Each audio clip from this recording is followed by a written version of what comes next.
PSD. So I definitely would like you to sit down with me, because again, we have everybody here knows it, a dearth of availability for a lot of these kinds of things, particularly as these men and women age, their PTSD becomes more and more. So considering the VA will cover it, I would talk to Jenna about making sure you're at the 21 May. Okay. Right, Jade, scheduled with me to come to the Missouri. Yes. Perfect. Yes, that's it. Okay, so you're already, Yes. okay, and again, same thing. Let me have some cards and stuff, we'll pass you around as far as that to the other veterans organizations. Because it is something that is not available anywhere close to us. Right. That would be amazing. Thank you. And I would love to do one of them. I have one, a vet that I was working with, and he was just having trouble getting his medication. You know, he just needed someone to sit with him. I wish I had the video that I can pull up, but if y'all go to our Facebook page, if y'all will do that, if you'll pull out your phone and go to Liquid Life IV, and find us, and then watch the reel. He is great. He was talking about his pain, and he's like, y'all need to listen up and do this. And it's great. But if you will follow us, like our page, share some of our information, because a lot of people don't know that we're out there yet.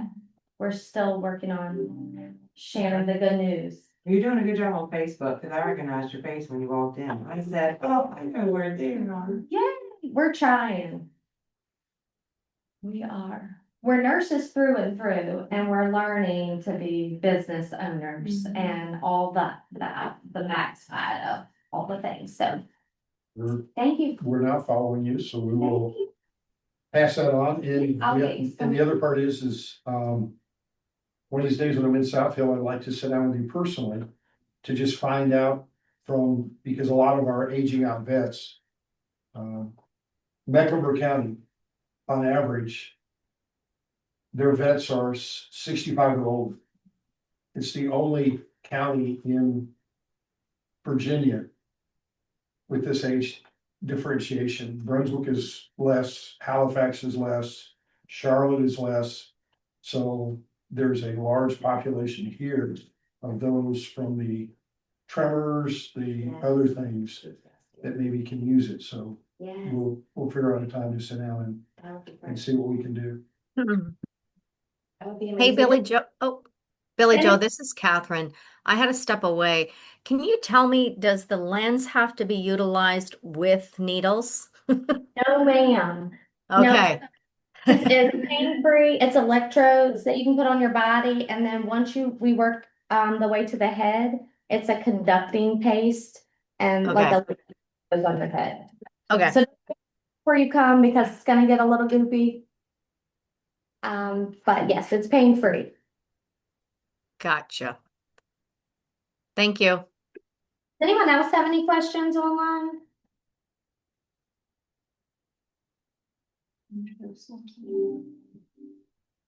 And if you guys online need information, pamphlets that you would like to have, if you would text our number, we can get them, mail them to you, or bring them to you personally.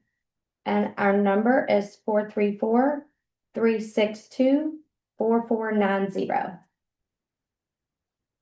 Any other questions? And you guys can also email me, because I have their contact information, so I can send it all out. And if you guys have any like stuff to send through, like, I do a monthly follow-up email, so I can send it through too. Okay. Yeah. That would be great. But I appreciate you. Yes, coming in.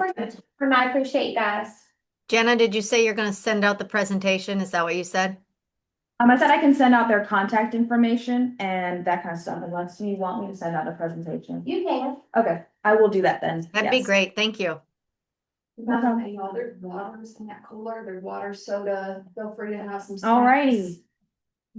Well, thank you, Billy Joe, for coming and speaking about Liquid Life IV. We appreciate it. That was wonderful. The next thing we have is a quick lock and shock presentation by Catherine Wilson.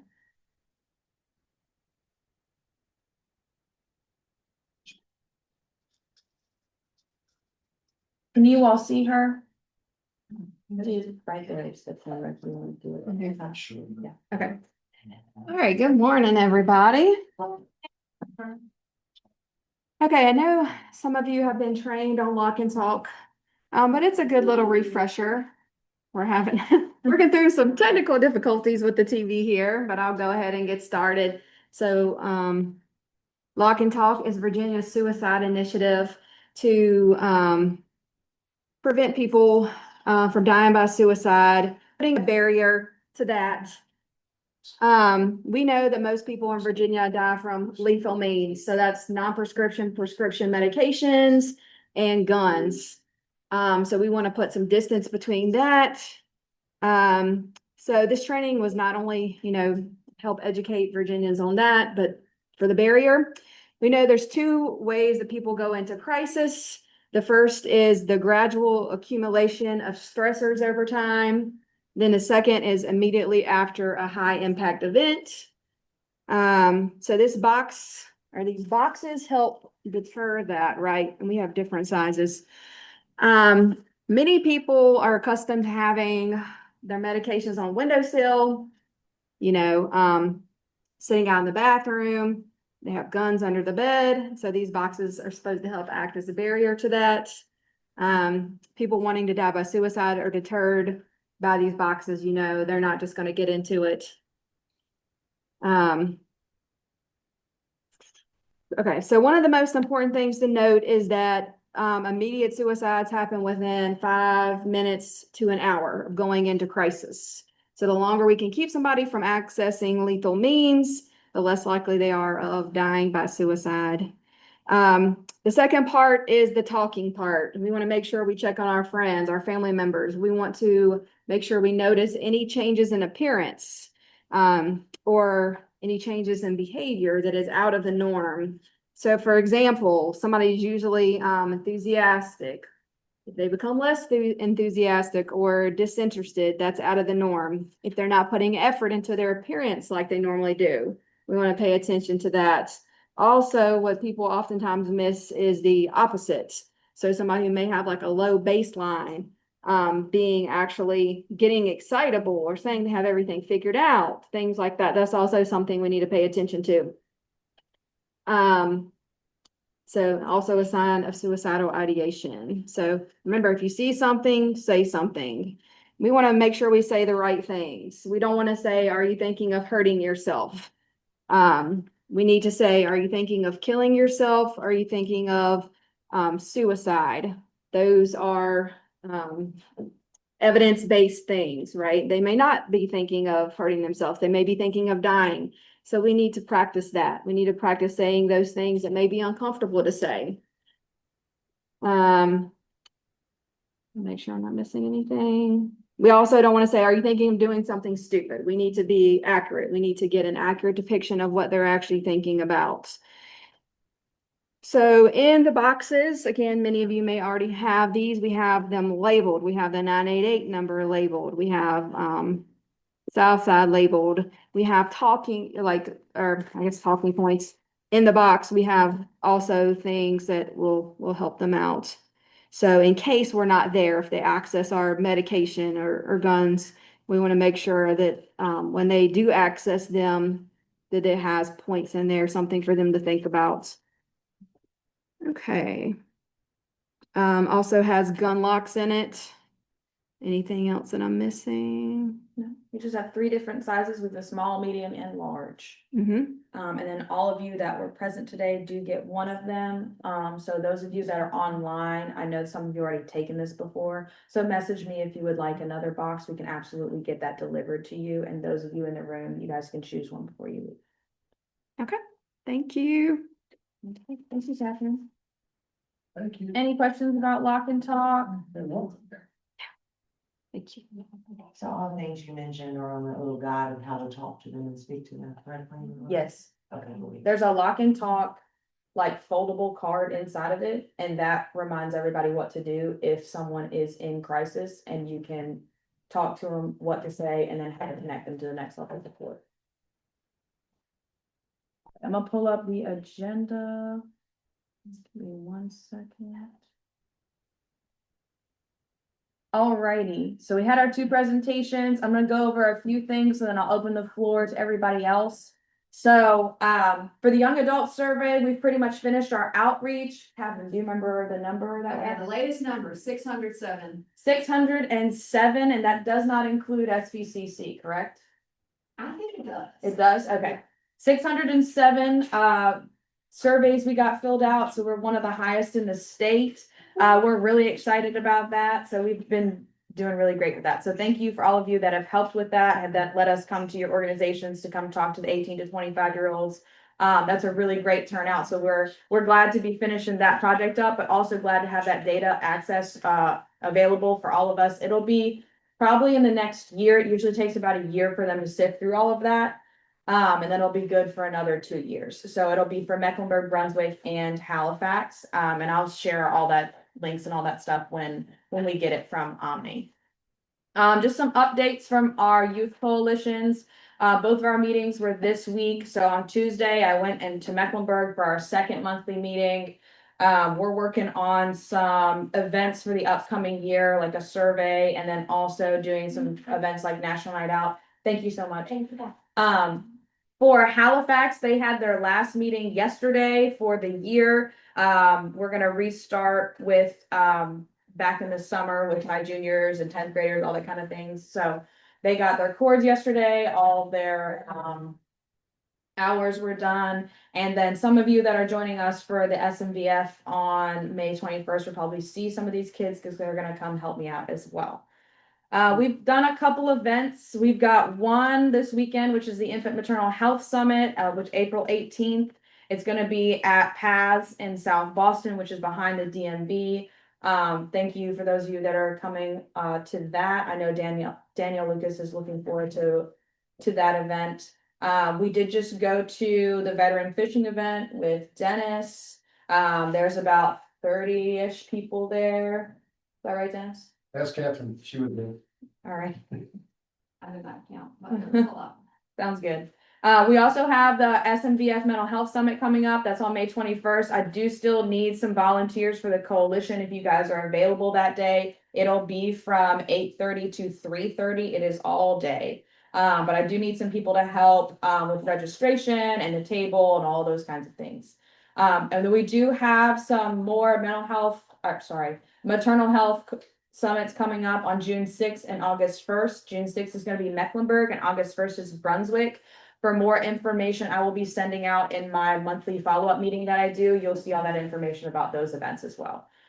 We are also doing a coffee and commerce on June 16th with Recovering Hands in Napoli. We're doing that with Elena Martin. If you guys are able to show up, the coalition is going to be joining Recovery Hands, Southside Behavioral Health, and Tri-County to be hosting this event. And we have asked Tammy Mulcahy to come and do a welcome. And she's received that, so we're waiting for her to get back with us on that. So those are my updates for my events that we're doing and also what we've just done. I'm going to open the floor to leadership updates if anybody has any of those.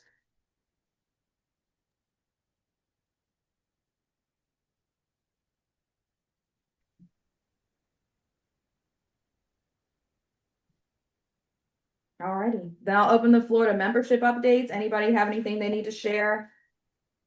This is Elena. So I don't have any COC updates right now. We are having our meeting this afternoon at 2, so I will have some updates at the next meeting.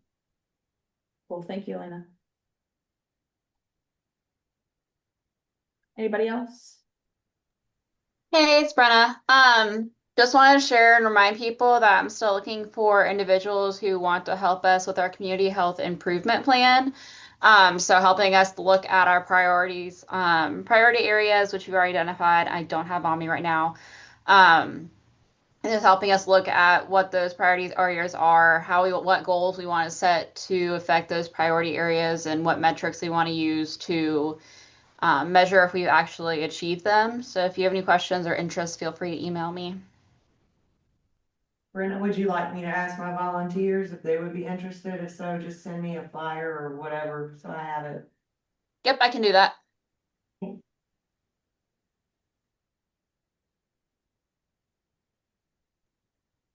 Hey, this is Chris Pennington from Resilient Pathways. I just wanted to share we do have a fundraiser on June 4th, which is a great women's event. It's called Women Uplifting Women. We have inspirational speakers from our community, and you can find out about that on our Facebook, Resilient Pathways, or just give us a call, and I'm happy to share that with you. Thank you, Chris. Do you have a flyer or something? Because I can send it out in my monthly follow-up email too. Wonderful. I'll definitely send it to you. Thank you.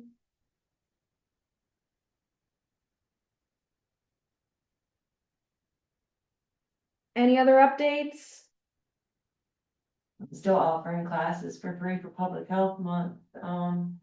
The 23rd, which is a Thursday at the Estes Center in Chase City, I'll be teaching Stop the Bleed. It's about 30 minutes long. If you'd like to learn how to apply pressure, pack a wound, or put on a tourniquet. I'm also doing it virtually, I believe, on April the 28th. So if you can't make it in person, you can join virtually. It's all on the Pennsylvania Southside website for Facebook or Southside Medical Reserve Corps Facebook page. You can look that up there. Cool. If you have those flyers too, you can send them to me. Thank you.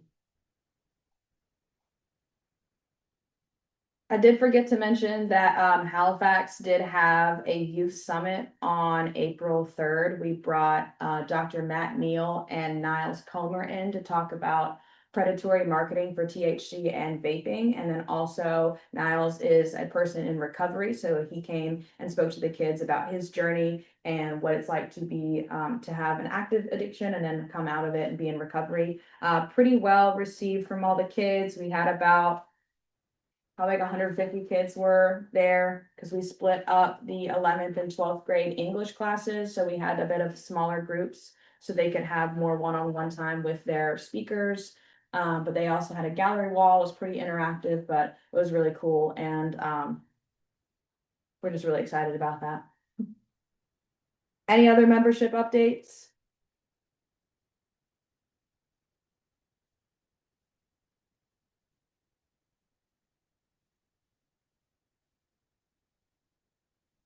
Okay, if not, I'm gonna go over a few of our trainings that are coming up.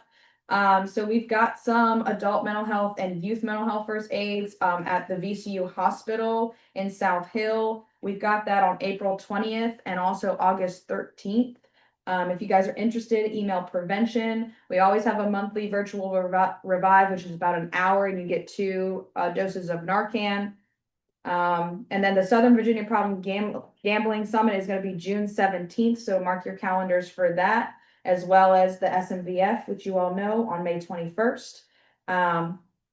And then we're still offering the 988 industrial signs. If you all are interested or have not gotten them for your business or organization, all you have to do is email me or Kenan or prevention, and we will get those to you. If that's it and nobody has any other comments or questions, we can go ahead and finish the meeting. Thank you guys for joining us. Yeah. May, we're not having one in May. We're not. The May meeting is not going to be online. It will be at the SMVF because I need all hands on deck there. So if you all are able to join us in person for that to volunteer, that's where we will be having our meeting. But if not, there will not be one online or in person. Alrighty. Any final comments, questions, concerns?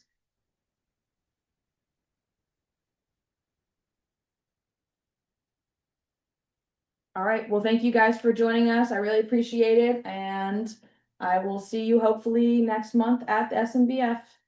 Sounds good. I'll motion to adjourn. This is Yeah. I'll Catherine. second. This is Elena. I'll second.